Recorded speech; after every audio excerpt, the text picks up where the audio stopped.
Hey guys, welcome to another Gauging Gadgets TCL Roku TV tutorial video. In this video, I'm going to show you how to do a factory reset of your TCL Roku TV.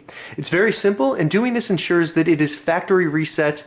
All the data will be just like when you bought it from the store. So any personal information, anybody who's logged into it before, will be completely removed, and it'll be just like a brand new TV. So let's go ahead and get started. From the home screen here, we'll go down to Settings. Once we get to Settings, press the right arrow and then go down to System. In System, press the right arrow and go to Advanced System Settings.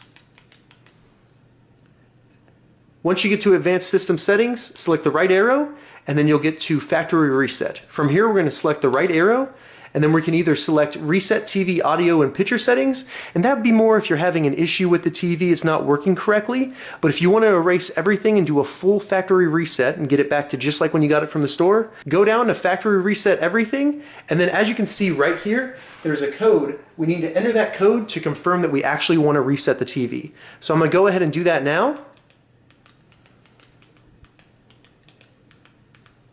And then I'll select OK. As you can see right now, it's performing the factory reset.